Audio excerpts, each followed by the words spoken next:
Welcome to Brain in a Vat. Today we have a very special guest, David Benatar, who is a professor at the University of Cape Town, will be talking to us about the meaning of life. Um, David and I have known each other for many years. I was a first year student in his ethics class and has had an enormous impact on my way of thinking and in the way that I have sort of developed this love for philosophy. And it's one of the reasons why Jason and I have this show. So it really is an absolute honor to have Professor Benatar on the show. Would you like to start with a thought experiment? Thanks. Well, it's not a thought experiment of mine, but it does have to do with the meaning of life. Many of your viewers and listeners may be familiar with the myth of Sisyphus. Sisyphus was doomed by the gods, punished by the gods by being forced to roll a rock up a hill. And when it got to the top, it would just roll down again, and he would have to roll it up again. And he was doomed to do this for the rest of eternity. This myth makes its way into one of the works in contemporary philosophy about the meaning of life. It's a paper by Richard Taylor. And towards the end, I think it is, of that paper, he imagines a twist in that story because Sisyphus's life looks like a completely meaningless one. His fate, he seems to be doomed to pointlessness, just endless rolling of this rock up the hill. And what Richard Taylor does is imagine a scenario in which the gods alleviated his condition to some extent by implanting in him a compulsive desire, or just a desire of a regular kind, to endlessly roll rocks. And the question is what that would do to his predicament. Would it relieve it entirely? Would it mitigate it only somewhat? That may be a good place to start. So, in the question, does that desire create meaning because subjectively, perhaps the Sisyphus who wants to roll the rock up the hill now thinks his life is meaningful? Does that then, is the question, does subjective evaluation of your own meaning in life generate meaning in your life, if that assessment is positive? Good. Well, that's one of the divides in this general area about what counts as meaning in life. And there are these different schools, a subjectivist school and a more objectivist view. The subjectivists think that meaning really consists in your feeling that your life is meaningful. And people with a more objective view think that no, your life has to meet some objective conditions in order for your life to be meaningful. Now, of course, even the people who take the latter view can think that there is such a thing as your life feeling meaningful. And so your life might feel meaningful and meet objective conditions, or it might feel meaningful and not meet the objective conditions, or it might not feel meaningful and yet meet the objective conditions. So Thad Metz, in his book on meaning in life, sort of takes a full frontal assault on this subjectivist view, which I think a lot of people kind of feel like, well, whatever you say is meaningful in life is meaningful, and it's just a matter of your particular conception of it. And the chapter opens with a list of behaviors where someone says, "I'm engaged in a meaningful activity." The one is keeping a precise amount of hairs on your head, standing in queues compulsively. Um, um, Counting blades of grass, eating your own feces, and rewatching episodes of Buffy the Vampire Slayer. And he says, even if the person enjoys this activity and says that it is meaningful for them, it doesn't make it so. You can't convert those things into something actually meaningful. That's a common argumentative technique, is to point to examples of that kind and to suggest, well, it might be the case that somebody believes that their life is meaningful by engaging in activities of this kind, but it is completely counterintuitive to suggest that their life is in fact meaningful as a result of that. And that is then meant to count against the subjectivist view. So that is one kind of argument, and it's one to which I'm sympathetic. It does seem to me that meaning in life is something about which you can be mistaken. We can be mistaken about most things, not everything. You might not be able to be mistaken about whether you exist or whether you're in pain, but it does seem like you can be mistaken about whether your life is meaning. Now, another way to advance this sort of argument is to ask, well, what do you mean when you ask, does your life have meaning? And there's a lot of disagreement about that question as well. Some people want to try to specify some necessary and sufficient conditions for what it would take in order for a life to be meaningful. I must say, I'm not personally optimistic that sort of project could be successful. I don't think that we're dealing with a subject matter here that is that precise, that lends itself to that sort of specification. But I do think we know roughly what it is we're speaking about when people ask whether their lives have meaning. What they're asking is there some point to all of this? Is there some purpose to it? Is my life significant in some way? These are not exactly the same thing, but they are in a sort of family of connected ideas. I think that's the sort of thing that people are asking when they ask whether their lives have meaning. So, am I allowed to put you on the spot here, David, and just ask what do you think the answer is? Do you think people's lives do have meaning? Well, I think one needs to ask more about the different perspectives from which you could ask that question. So I think that, yes, lives do contain or can contain some meaning.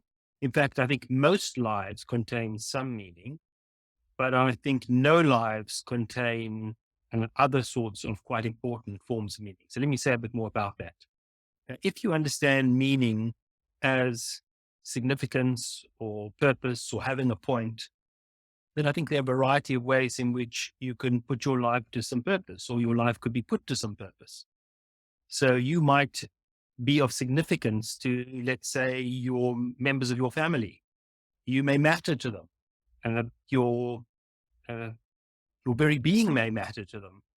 The activities that you engage in, your desires, what you do, these things may matter to them, may have an impact on them, a positive impact, a negative impact on them. And your life could have meaning from the perspective, let's say, of your family. And I think there are vast numbers of people, not everybody in the world, sadly, but vast numbers of people whose lives have meaning from that perspective. But we can sort of fan out from there to broader perspectives. So if you think beyond the family to larger communities, then again, many people whose lives do have meaning from a larger communal perspective. They have an impact, they have some significance for some broader community. You can imagine a yet broader perspective, let's say the perspective of all humanity. And there are many fewer lives that have meaning from that perspective. Many people just go through their life without having a significant impact from the perspective of humanity as a whole. So there are some small number of people, though, who do.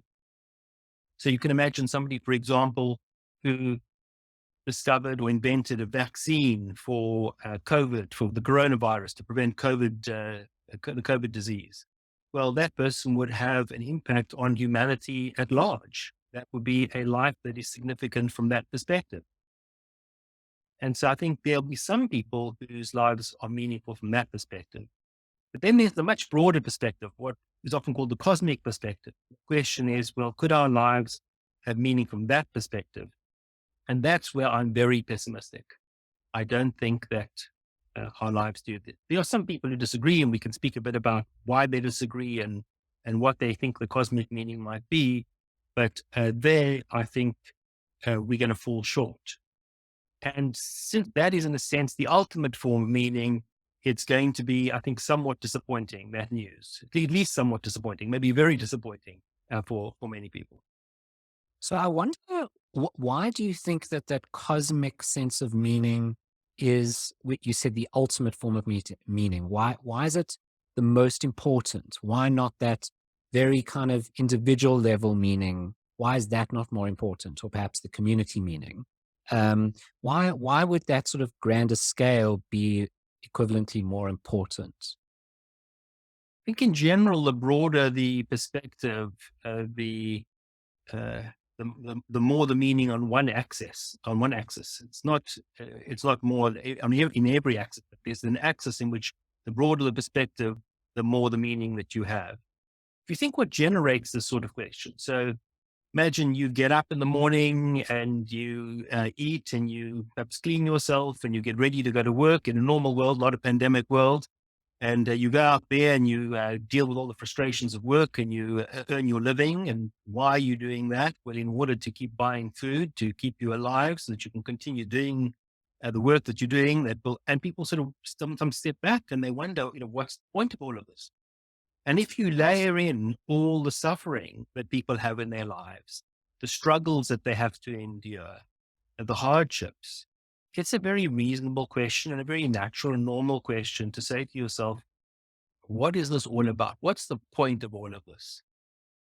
And if the point is just that I'm giving you some meaning and you're giving me some meaning, this looks like a sort of closed circle that has a certain element of value to it, but it doesn't look like it's enough to justify all the hardships, all the strivings, all the struggle, and of course, ultimately the death.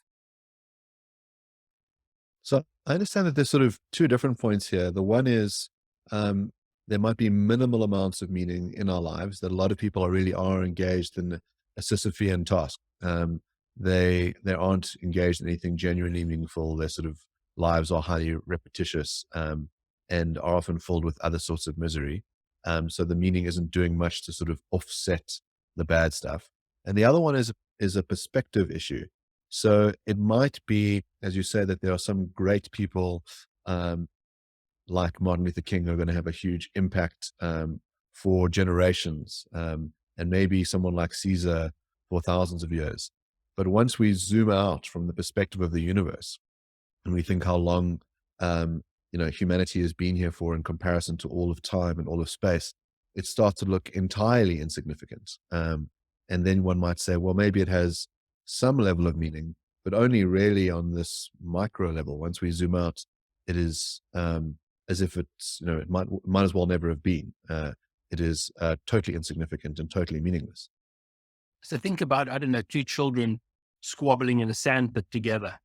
And from the perspective of those children, whatever it is that they're bickering about is of immense significance. It's something very important to them. It's enough for them to be coming to blows, perhaps. But if you just step back a few yards, it might look a lot less important. And if you step back to, let's say, the whole of the world, that little squabble going on in the sandpit is utterly insignificant. So the one objection which I kind of raised earlier, which is that the one objection is, why do we think this individual view that those children have in the sandpit is less important than the cosmic view? But as you alluded to earlier, there's a second objection, which is perhaps we do have cosmic significance. And I can think of one way in which that might be the case. So what about the creation of something beautiful or the creation of art? When we do that, are we not contributing to something that seems to be outside of time and located to a specific place? If you create a beautiful concept, or let's say a gorgeous mathematical proof, that seems to have some sort of broad significance, regardless of who you are or where you create it. Why do you think that? It seems to me like when you discover something or create something, let's rather talk about creating something than discovering something. When you create something that's non-tangible, let's say an idea, or even if you create something tangible like a piece of art that seems to have value that transcends the physical piece of art that contains it. So you for example, sculpt a gorgeous statue. Seems like the value of that statue is more than just the clay that it's made out of. It seems like you have created something new in the world. And it seems like the amount of beauty or the amount of intellectual aesthetic gorgeousness in the case of a new concept in the universe has increased. And it doesn't necessarily have to be thought of as increasing just in this tiny little location on Earth. It seems like it's something that has increased in the universe as a whole. I'm not so sure about that. I'm sure you've heard the phrase that beauty is in the eye of the beholder. That usually means one thing, but I want to use it for a different purpose here to say, well, if there were no sentient beings, as there will one day be no sentient beings, whatever beauty you've created has no value at that point. So it's significance is significance for the perceivers, for the people who would derive some benefit. I agree, it doesn't just reside in the clump of clay, but it does reside in the eye of the beholders. Do you feel that way about all values? So not just beauty, but any kind of value? Would it only be valuable insofar as it's perceived or thought about by by a specific mind, or could it have value outside of the minds that perceive it? I think there's an ambiguity in what you've said. So, one thing you might mean is that somebody perceives something to be valuable, and the other is that there must be some perceiver in order for something to be valuable. Yeah, And let's go with the latter. I think the latter is what I the meant. latter, I think, is more charitable interpretation, because I think people certainly can be mistaken about whether something is valuable or not. But yes, I mean, let's take paracetamol, a simple painkiller. Its value resides in its ability to take away some relatively modest pain that you have. And you might not even appreciate it. It might be that the paracetamol is slipped to you without your being aware of it. It relieves your pain, and that's good. That's a positive value, even though you're not aware of it. But if there's nobody feeling pain, if there are no sentient beings, paracetamol has ceased to have value. Yeah, I think that makes sense because paracetamol has a certain function, right? So its function is to alleviate pain. And so, given that no one's in pain, if there was a universe with no one in pain or no people to be in pain, um, then its function would never be served. And so, it would have no value. But there seem to be other things that have value beyond their function. Um, it's hard to see, for example, what the value of a piece of art is functionally. It seems to have something more than that. That's Just by the way, I'm arguing for this, and I don't even believe in the existence of art. So that's, I'm adopting a position here I don't really hold, but I imagine many people would hold a position like this. I think there could be a functional interpretation. It might be different from the one that you would apply to paracetamol, but it would be the aesthetic benefit that it has to people. So I see you've got some artwork behind you there, at least one, some other posters. The value of that might be uh, to you as the perceiver of that. So it serves that sort of function. But if all sentient beings were obliterated and that were hanging on the wall, it's not clear to me it would have any value. Mark, do you agree with that? I think you hold a different view.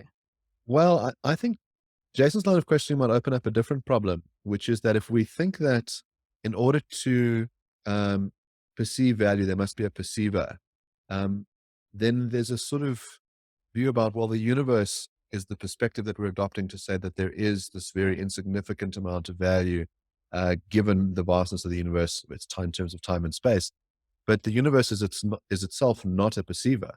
And so if we think that to make adjudications about value, we require a perceiver, then we might be mistaken to be looking at the universe's perspective, because it cannot have such a perspective.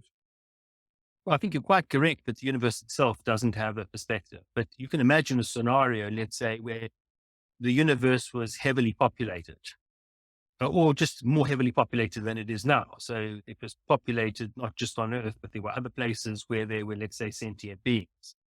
And let's imagine, just as there are some people whose life work has significance for their fellow terrestrials, imagine a scenario where some people on Earth, their life work has significance for people in distant corners of the universe. Well, now you might say, from some cosmic perspective, just as with terrestrial perspective, there can be spectrums, there can be degrees of terrestrial perspective. So with cosmic perspective, there can be degrees. You might say that from some cosmic perspective now, your life or the life of that person has meaning. It seems entirely intelligible to me. The fact that there are, if it is a fact, there are no such beings, or that we're having no such impact, means that our lives do not have that sort of meaning. I take it that an implication would be, let's say that humanity dies out, but there's a record of all of the various things that humans have created. And let's assume that some other sentient space aliens come and they discover this. And it happens to be the case that what we produced is valuable to them. And they spread it around the universe. And people are delighted and amused and enlightened by the various things that were made by this former race of humanity.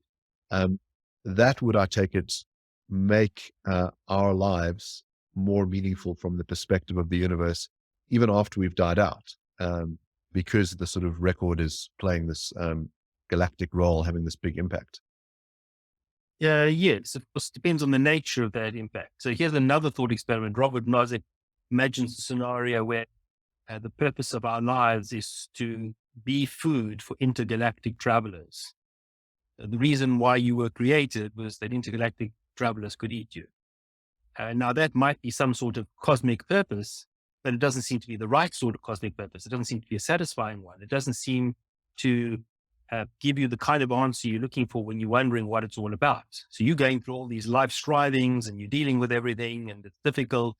And you ask, well, what's it all about? And somebody tells you, well, you're going to be food for intergalactic travel. You say, oh, okay, well, that makes it all worthwhile. I feel much better now. That's not the kind of reaction that you have. So I would want to know more about what it is that we've left behind and what it's doing for these aliens. But if it were the right sort of thing, then yes, it could posthumously give our lives some form of cosmic meaning. So this reminds me about a novel, a science fiction novel whose name has escaped me. And basically the premise is that we started broadcasting radio waves in the 1900s.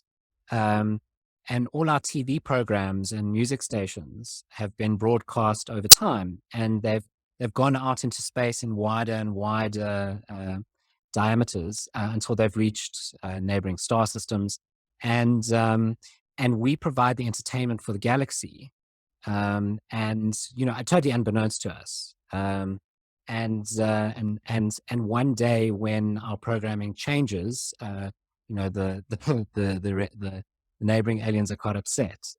So on that kind of conception, assuming you think that entertainment is meaningful, you would say that our entertainment has galactic purpose or galactic meaning. It has this kind of universal meaning, assuming it went all the way through the universe. And you're saying what you're saying is that on the universal perspective, the perspective of the universe, you would need to impact right through. You'd have to impact right through the universe in order for what you're doing to have that kind of meaning. But I'm curious about that claim. So earlier you said, well, first imagine that humans were the only existing beings, right?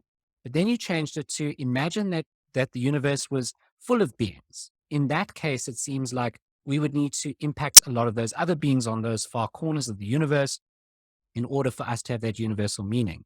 But now let's return to that first supposition, the idea that humans are the only beings, right? Just imagine for a moment that there aren't any others. Why then should we think that all those distant, far-flung, unpopulated corners of the universe matter more than this particular location? Why think that, given that you've said that meaning requires a perceiver and those parts of the universe are incapable of any kind of perception because there's no minds, why think we should stretch how far universal meaning, how far the distance is? Why should we stretch that distance all the way to those far-flung corners of the universe when we consider whether there's a perspective that matters as to how meaningful our lives are? I think I've answered that question already in one way. So let me try to answer it in another. Sometimes people phrase the objection you've raised or the concern you've raised by saying, well, what would it count to have cosmic meaning? Of course, you can imagine different scenarios in which that's true. The one is where the cosmos is populated beyond Earth, and the one in which it's not. So you're imagining it's not. And then the question to me is, well, if it can't have meaning from that broader perspective, then why worry about it? What if you can't tell me what it would take to have the broader meaning? Why worry about it? Well, first of all, I can tell you what it would take. A part of what it would take is for there to be population there, and for there to be significance. But another thing I would say is it's not clear to me why we should draw comfort from that response.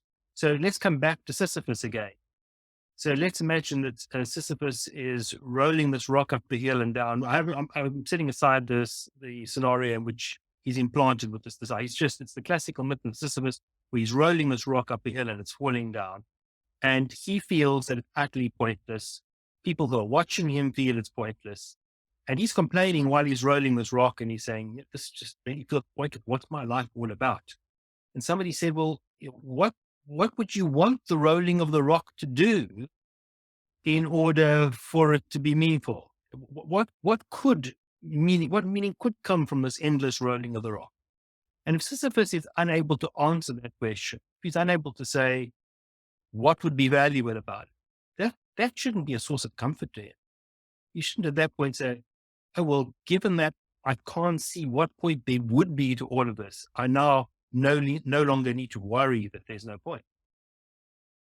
It remains as futile. I wonder whether there's not a distinction between the Sisyphean case and our case, though, because in the original Sisyphean case, without Taylor's modification, Sisyphus does not think his life is meaningful. So he doesn't subjectively perceive his life as meaningful, whereas many of us do, correctly or incorrectly. And on your view, it would be incorrectly so, at least insofar as we think it's meaningful overall, considering all the different perspectives you could take. But the difference seems to be that Sisyphus thinks that his life is not meaningful, whereas many of us think that our lives are meaningful. Wouldn't that be an important distinction? Well, that's really just the difference between Sisyphus with or without the desire implanted. I see. Okay, so that's the importance of Taylor's modification. I think so. That's one of the things that's illuminating about it. Right. It then approximates our lives more closely. Well, it approximates some lives more closely because other people do spend quite a lot of time worrying that their lives don't have meaning or that they don't have the requisite sort of meaning. So part of it seems to be that when we're judging the significance of our lives, we don't just do so in some abstract sense, we do it comparatively. So if you want to say, am I leading a significant life? You would, let's say, look at maybe your immediate friend circle or your family, and think, well, I'm doing okay in comparison to them.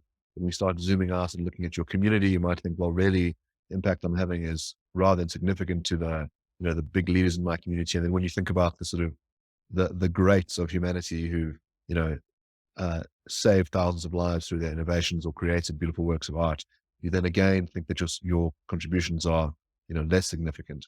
And then the question is whether this move towards the perspective of the universe then dwarfs all of it. Or if Jason's point is to say, well, assume for the sake of argument that there is no intelligent life beyond Earth, that this zooming out to make us look insignificant is unfair because there is just a great void there, and we could just pretend that the void wasn't there, and then we would constrain ourselves to a kind of earthly comparator, and that would at least make our relative meaning more understandable and more grand in comparison. Look, I think there are lots of things to be said about what you've just suggested.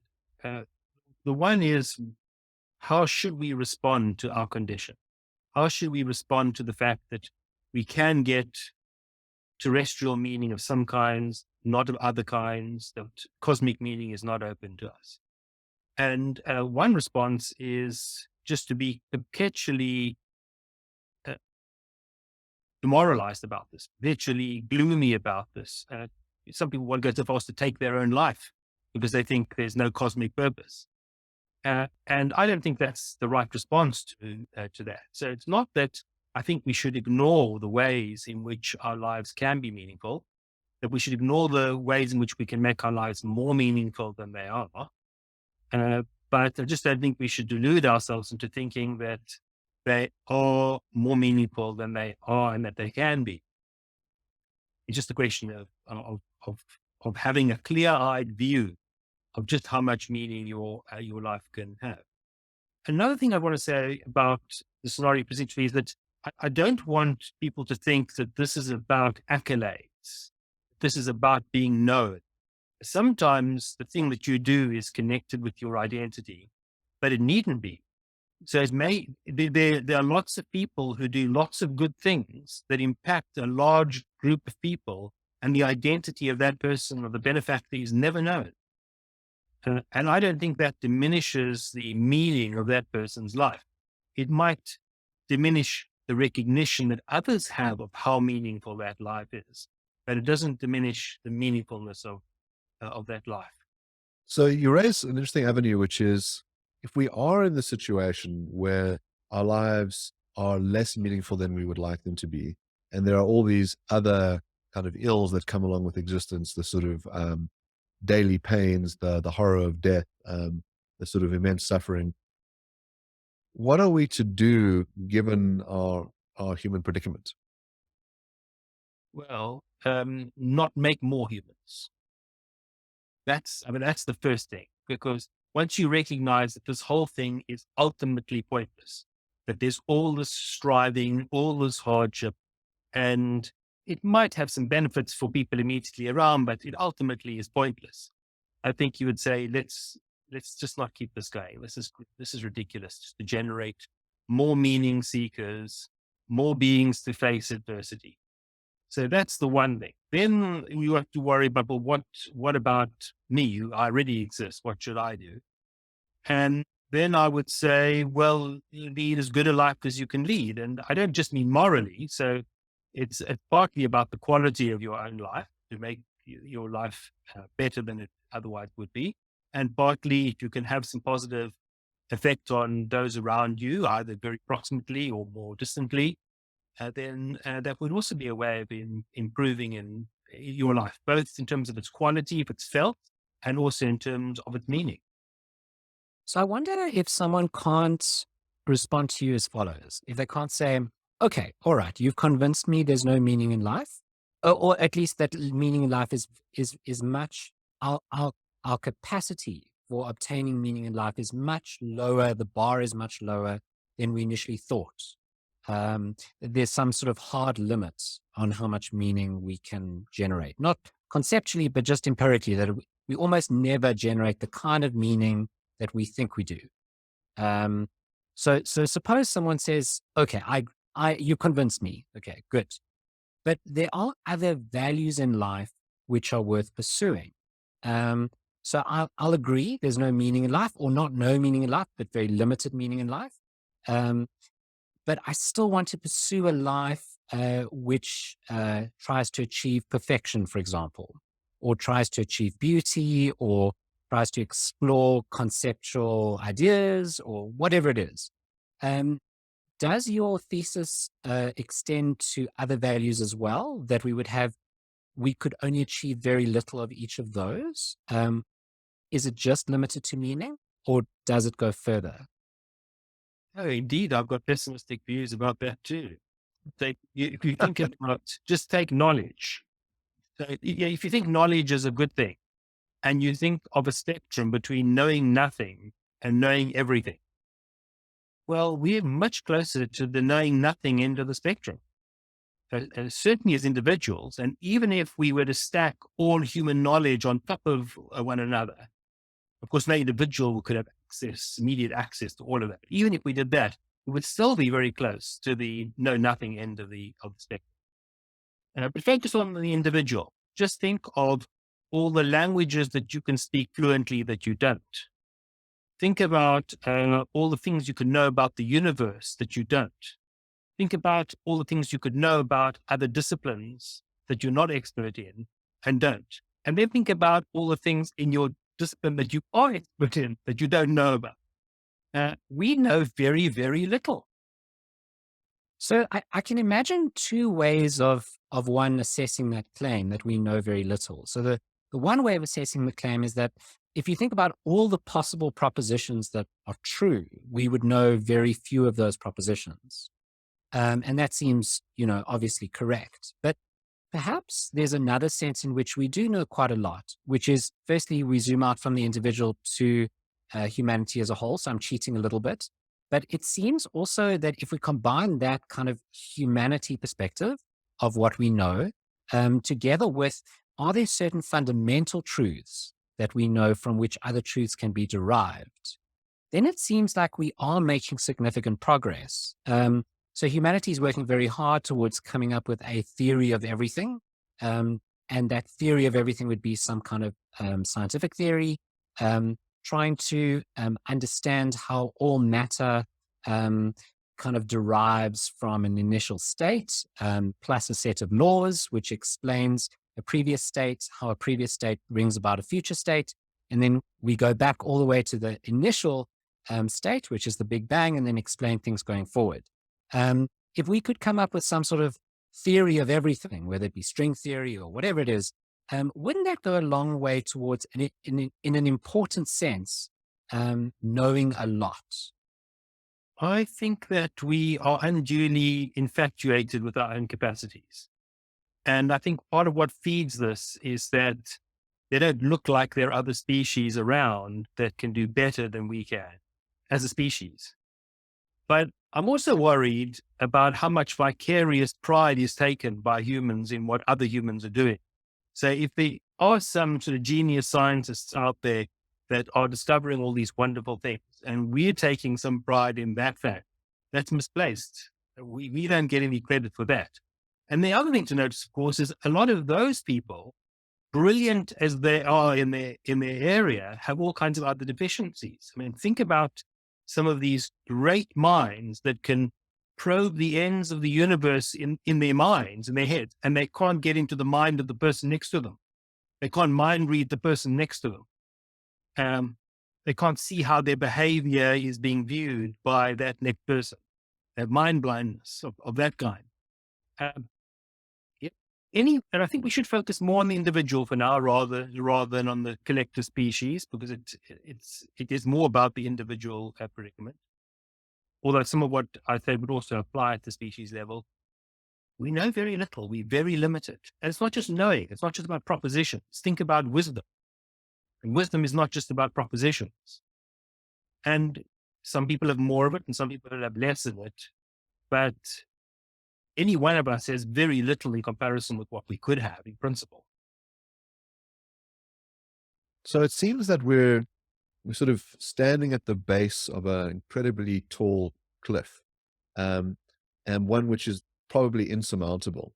And when faced with this, we can either say, well, we should try in our one life to ascend this cliff as far as we can get, to try and maximize the pleasures we can get out of life, the meaningful experience we can get out of life. Or when faced with the enormity of the challenge, say, well, it's a worthless endeavor. I can't be unborn, so I'm stuck here. But I can make a choice about whether I want to continue. And I suppose the question becomes whether, faced with either trying to maximize the things you do in your life or ending your life as quickly as possible, why should one not kill oneself? I think there are lots of reasons, not all of which have to do with the meaning of life. Let's focus first, though, on those which do have something to do with the meaning of life. So your life can have some meaning. And if meaning is a good thing, well, better to have more of it rather than less. So if you take your own life, generally speaking, you're going to be diminishing your chances for creating meaning. I'm not saying that's always the case, because sometimes people actually attain more meaning through their deaths than through their lives. But that's not sort of the typical suicide. That's true more commonly of somebody who's sacrificing their own life for some further good for others. So sometimes we can derive more meaning, create more meaning through our own death. But in general, that's not the case. In general, the longer you live, all things being equal, the more meaning you can generate. I'm not sure I'd quite use the analogy of that cliff. I think that's all going to depend. Power of that analogy is going to depend on how into cliff climbing you are. You just might not like climbing cliffs. You might think, well, I'm going to stay down here at the bottom and do lots of constructive things at the bottom without climbing. But the other good reasons not to take your own life. One is that I think we do have an interest in continuing to exist, and those to whom we matter have an interest in our continuing to exist.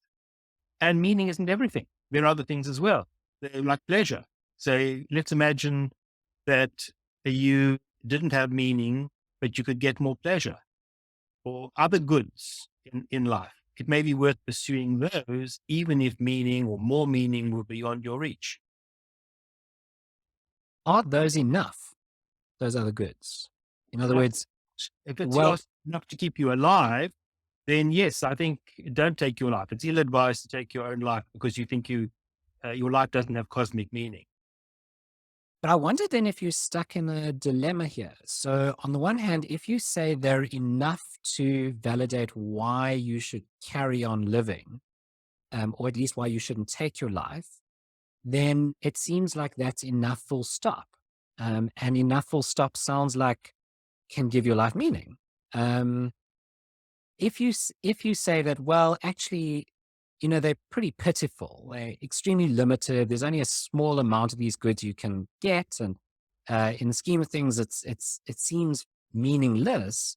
Well, then it seems like we have to go back to the question Mark asked, which is, well, then why don't I end my life? No, I don't see that dilemma at all, because if you take meaning to be good, or at least if there are good forms of meaning that are worth pursuing, then it'd be better to have more of it rather than less of it. And the fact that you can only have a little bit of it doesn't mean to say you shouldn't get the little bit that you can get and try to maximize how much you can get.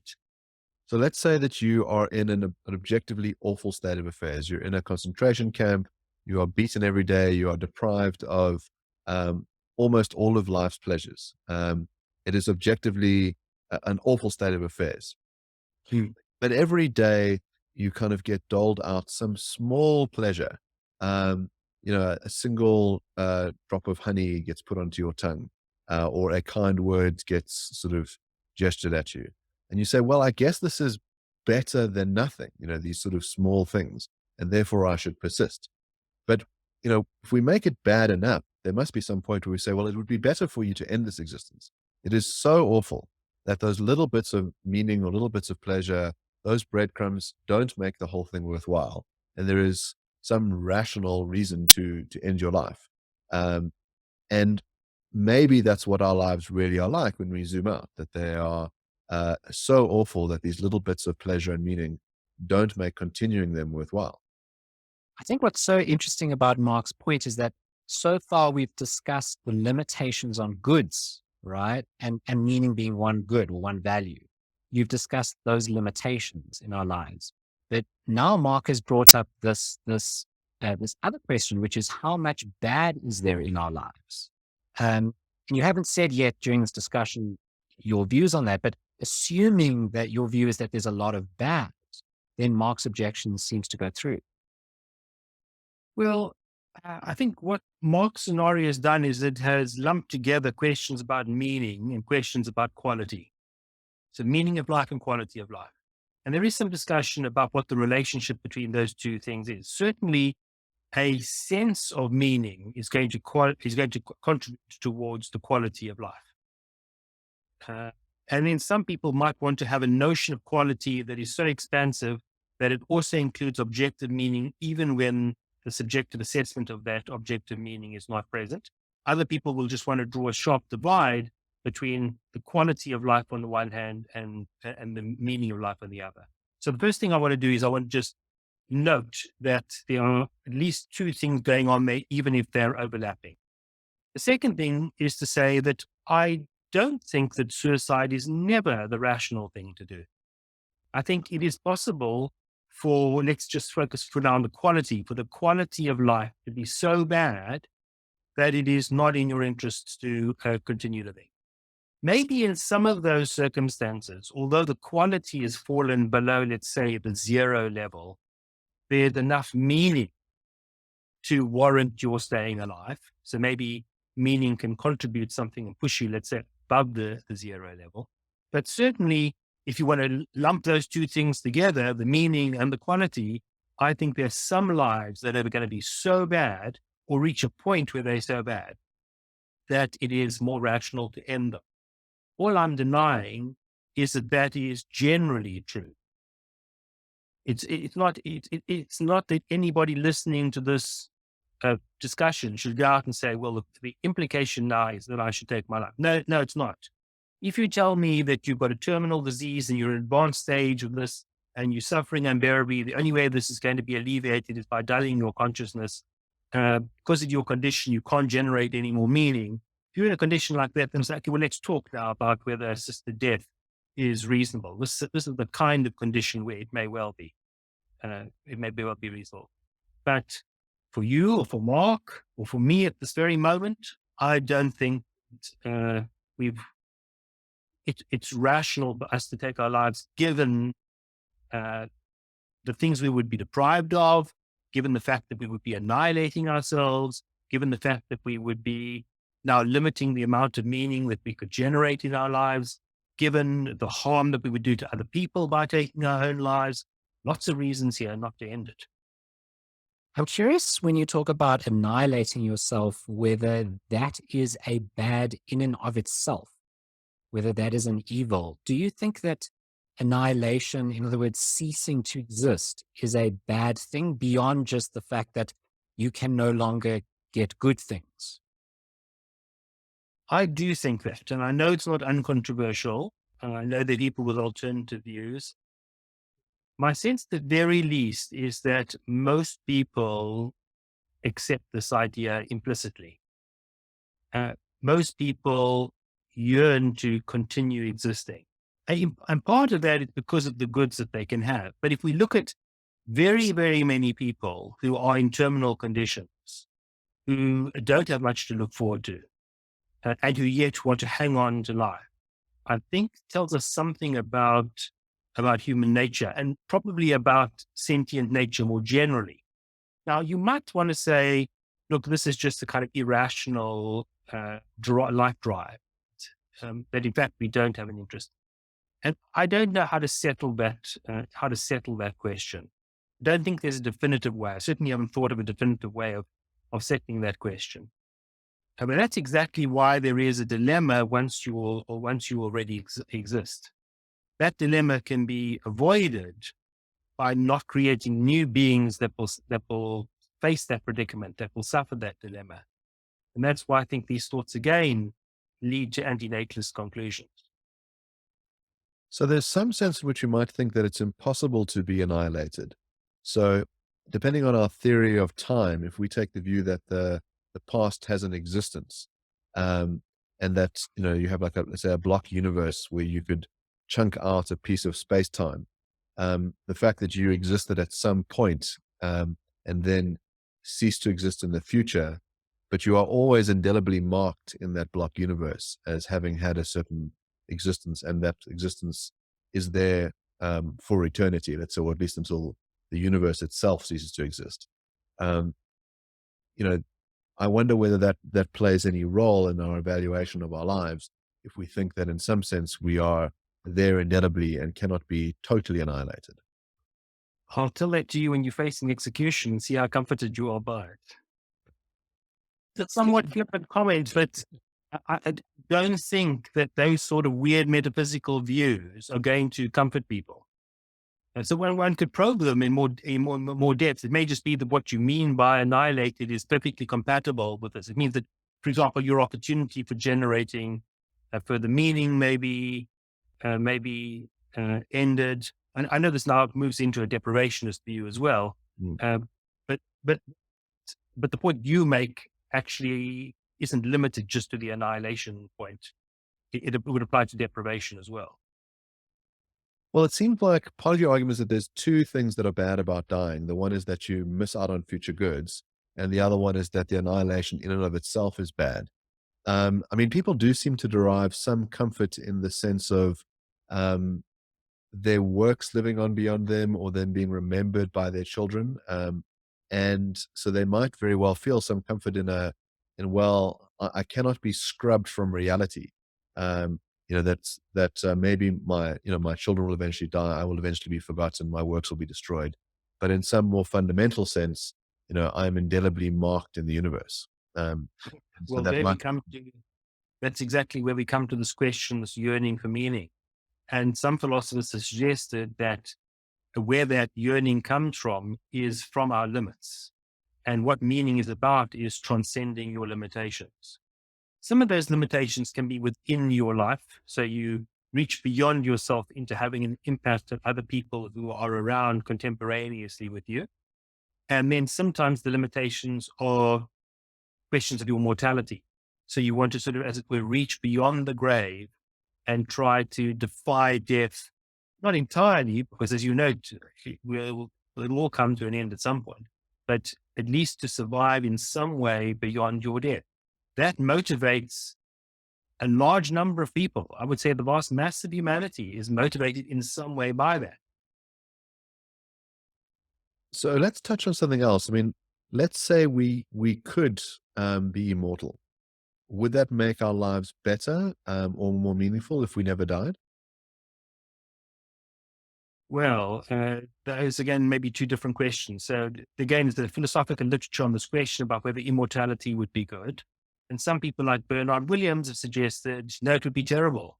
He speaks about the tedium of immortality, that it would just get boring. It went on forever and ever and ever. It would just be boring.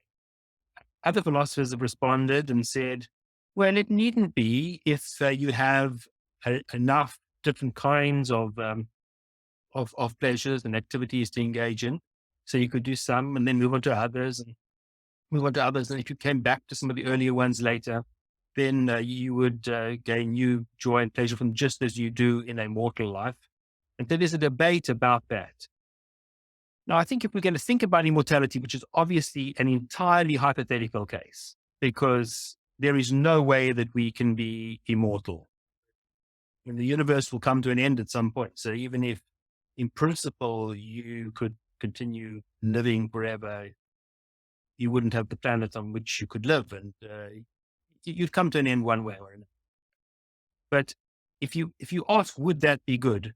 It can't be good in an unqualified way, because if you were suffering too terribly and that went on forever, that would be a lot worse than suffering terribly and it coming to an end. So you're going to have to put a lot of stipulations in place. And some of these stipulations go back to the ancients. So if you think about the myth of Tithonus, I think it was, who wanted to live forever and was granted this wish and just got older and older and older and more decrepit. So he'd asked for eternal life rather than for eternal youth. So one qualification you'd have to put in place would be that you don't lose your faculties, as it were, both your physical and your mental faculties. And then other people have said, well, what happens if you remain alive, you're immortal, and all those who are close to you die? Now, and then you develop new families and they die. You're just going to be in a sort of constant state of grief and relief. And you've got generations of people that you can mourn. Well, then you put the stipulation in place that your family and your friends can remain alive as well. And then people say, well, what about the overpopulation problem? And then you stipulate, okay, well, it's either a choice of procreating or being immortal. You can't have both. And so you stipulate some way in which you face that choice. And then there's the question about, well, what happens if you do get injured and you're suffering terribly? Maybe you'd want to die. And then you stipulate, well, okay, you've got the option at any point to end your life, but you don't have to take that option. And so you could go on forever. If you put all the stipulations in place, then it seems to me that immortality, or at least the option of immortality, would be a good thing. But immortality without those qualifications, that could be a very bad thing. So to kind of extend on this, is there a form of existence where you could say, I would pick that over never having been born? I mean, you've buffed up quite a strong case thus far of a life we could imagine, really only in the realm of imagination. Are there more things you'd want to add where you'd say, I would pick that? No. In fact, I wouldn't even pick what I've just said. I think that might make the existing condition better. But even if life were idyllic and eternal, I don't think there'd be a reason to prefer that over never existing. I think you could be indifferent between the two, but I don't think there'd be a reason to prefer it. So I wonder, okay, for a theist who's listening to this conversation, they might try the following type of argument. They might say, okay, assuming a universe that's barren, that's just got human life and life dotted here and there in far-flung corners of the universe, fine. It seems like my life can't have universal meaning or meaning from the perspective of the universe. But suppose we insert God into the equation, right? So suppose God exists. Now it seems like the broadest perspective is God's perspective.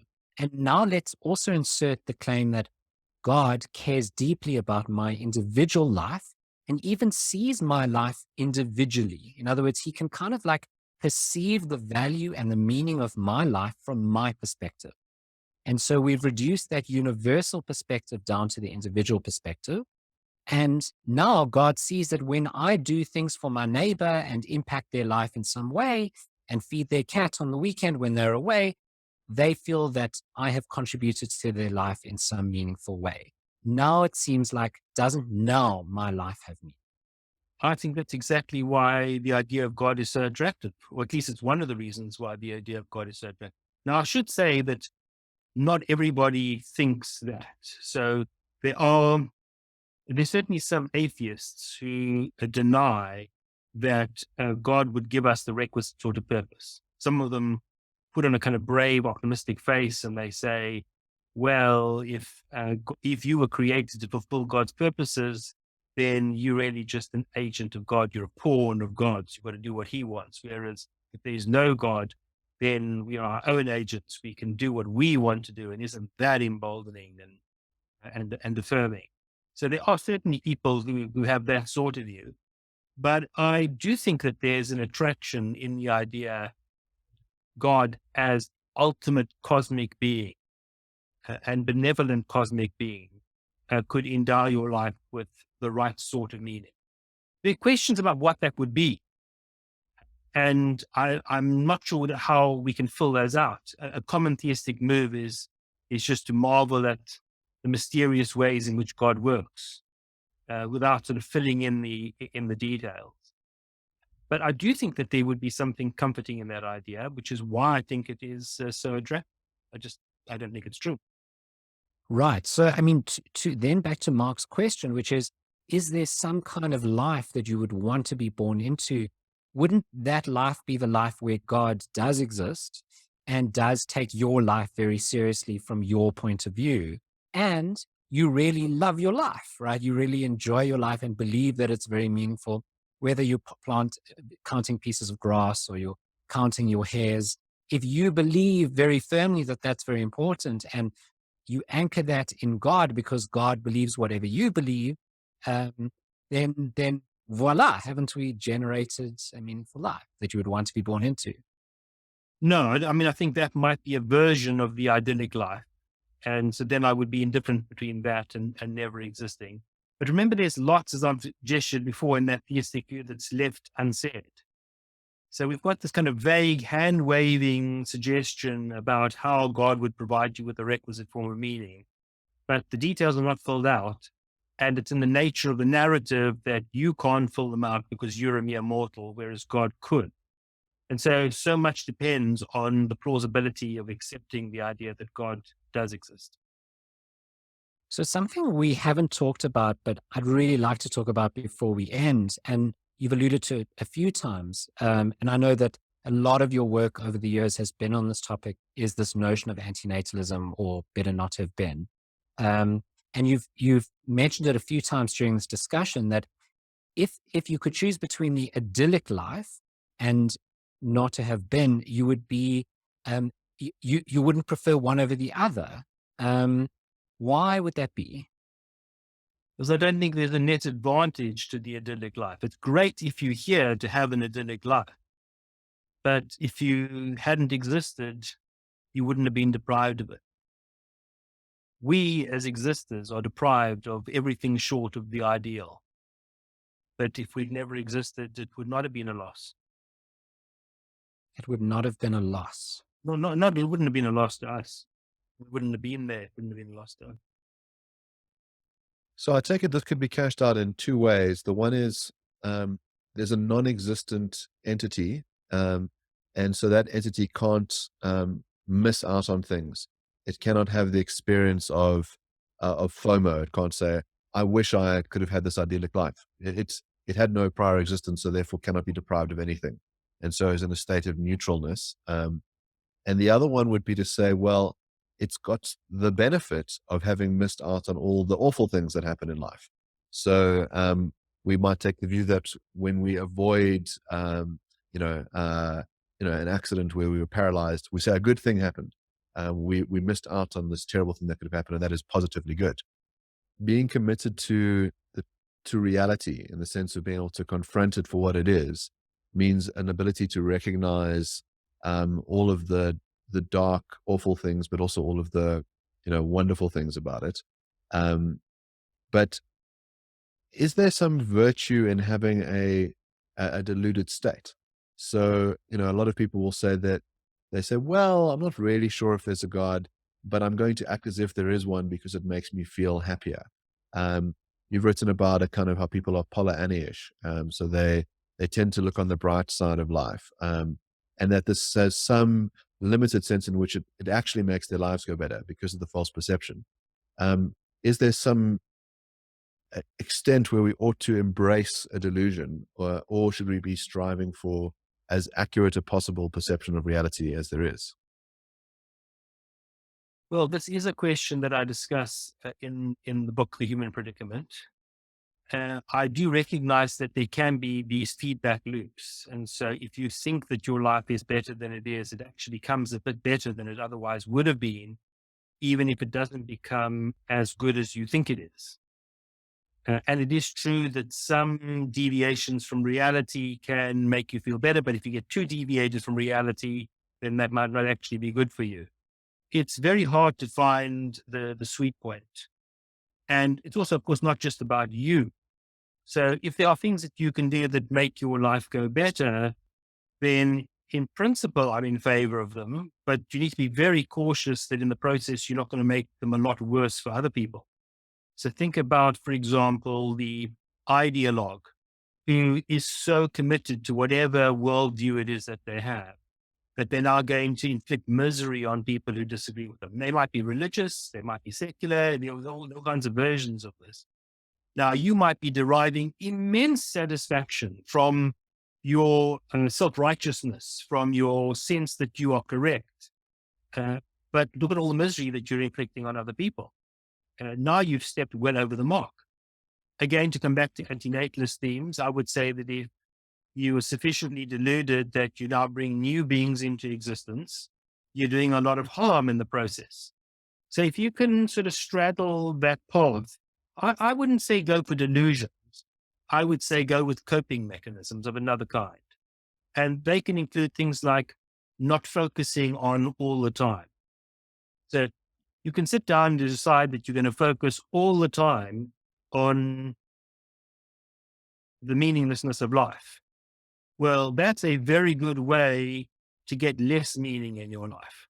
And that's not going to be productive. Whereas if you say, look, I'm mindful of the big picture and that's not good, but there are some things that I can do. I'll have my moments of reflection where I put it all in perspective, but at the same time, I'm going to do what I can do in order to generate some meaning. Then you are steering a kind of course that I think is wiser. Well, I have to say this has been an absolutely invigorating discussion. There's a sort of interesting tension in writing about why our lives lack meaning.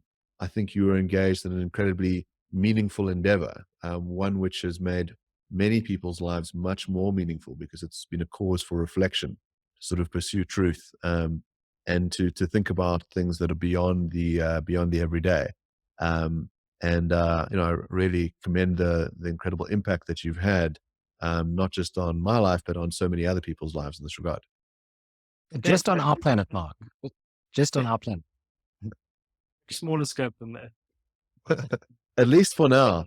First the earth, then we'll see what lies beyond.